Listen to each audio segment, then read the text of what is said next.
साथियों नमस्कार, मैं हूं नीरज पटेल और आप देख रहे हैं नेशनल जनमत। 2014 के बाद से यानी कि नरेंद्र मोदी के भारत के प्रधानमंत्री की कुर्सी पर काबिज होने के बाद से लोकतांत्रिक राज्य को हिंदू फांसीवादी राज्य में तब्दील किया जा रहा है।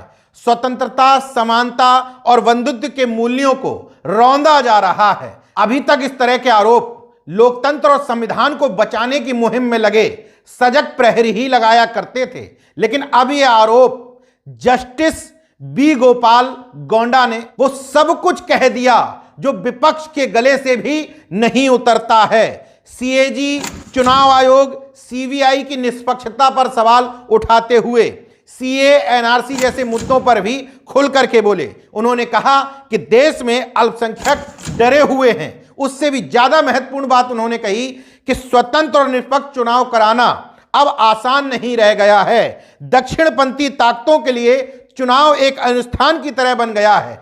इससे भी आगे बढ़ते हुए उन्होंने कहा कि भारतीय राजनीति का वर्तमान पथ पाकिस्तान और अफगानिस्तान के पहले दशक की याद दिलाता है। जस्टिस गौड़ा ने अपने इस भाषण की शुरुआत में ही बेहद तल्ख शब्द इस्तेमाल किए। उसकी शुरुआत सुनिए। सुप्रीम कोर्ट 2014 में उच्च राजनीतिक हित से जुड़े मामलों में केंद्रीय कार्यकारी के खिलाफ जाने में संकोच नहीं करता था, चाहे वह 2G लाइसेंस रद्द करने और कोयला गेट जैसे मामलों में हो। अदालत ने कई मौखिक टिप्पणियां भी की, जिनमें प्रसिद्ध सीबीआई पिंजरे का तोता है जैसी टिप्पणी शामिल थी। न्यायपालिका को भ्रष्टाचार के खिलाफ एक योद्धा के रूप में देखा गया था, लेकिन 2014 के बाद सुप्रीम कोर्ट ने स्वयं को एक कमजोर संस्थान के रूप में प्रस्तुत किया। जैसे जस्टिस लोया का मामला, जिस मामले में अमित शाह के खिलाफ मामले की सुनवाई कर रहे न्यायाधीश की मृत्यु हो गई थी। भीमा कोरेगांव, राफेल, आधार जैसे मामलों की जनता में बहुत आलोचना हुई। जब सिस्टम की बात आई तो अदालत केंद्र के सामने संकोची और कमजोर नजर आया। यहां तक कि उन्होंने राम मंदिर के निर्णय की भी आलोचना करते हुए कहा, सुप्रीम कोर्ट ने उस जगह पर राम मंदिर के निर्माण की अनुमति दी जहां बाबरी मस्जिद विध्वंस से पहले खड़ी थी। उन्होंने कहा, अयोध्या के फैसले ने देश में पूजा स्थल अधिनियम 1991 के बावजूद ज्ञानवापी मस्जिद और अन्य मस्जिदों पर राइट रिएक्शनरी ताकतों ने दावा किया। यह भारत गणराज्य के लिए एक बड़ा खतरा है।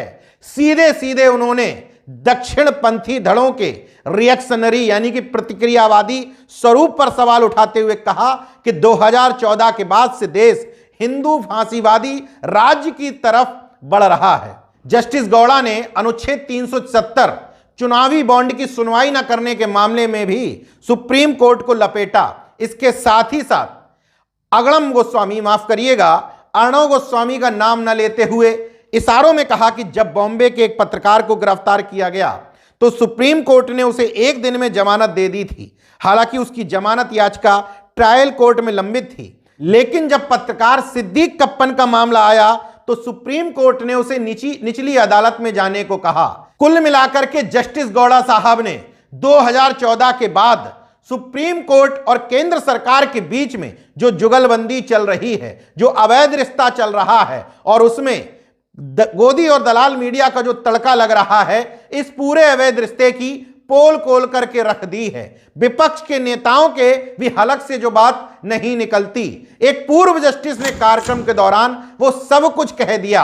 न्यायमूर्ति गौड़ा के इस भाषण से एक बात और तय हो जाती है कि केंद्र सरकार इस समय कोलोजियम सिस्टम पर तो सवाल उठा रही है, लेकिन उसकी नीयत निष्पक्ष और स्वतंत्र न्यायपालिका की नहीं है, बल्कि केंद्र सरकार चाहती है कि कोलोजियम सिस्टम उसके कब्जे में आ जाए और केंद्र सरकार की तरफ से जो नाम प्रस्तावित किए जाएं, उन लोगों को भी जज बनाया जाने लगे, ताकि मौजूदा स्थिति का न्यायालय और भी गुलाम हो जाए और भी केंद्र सरकार के सामने शरणागत हो जाए।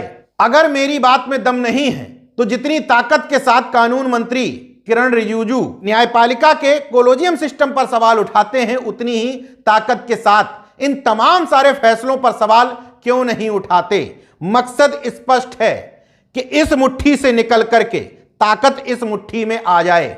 इसलिए नेशनल जनमत इन केंद्र और न्यायपालिका की लड़ाई के बीच में स्वतंत्र लोगों से मांग रखता है कि आपकी डिमांड उसी तरीके से परीक्षा के आधार पर न्यायाधीशों की नियुक्ति की होनी चाहिए जिस तरीके से आईएएस आईपीएस की नियुक्ति होती है। भले ही उसमें आप 5 साल 10 साल की प्रैक्टिस को जोड़ दीजिए ताकि अनुभव भी जोड़ा जा सके, लेकिन बिना परीक्षा करवाए हुए कोई भी सिस्टम के तहत न्यायाधीशों की नियुक्ति कराई जाएगी वो ना प्रभावी होगी ना ही जनता के हित में होगी। लेकिन ये सब कुछ कहने में 2 चीजों की आवश्यकता है, हिम्मत का होना और लालच ना होना।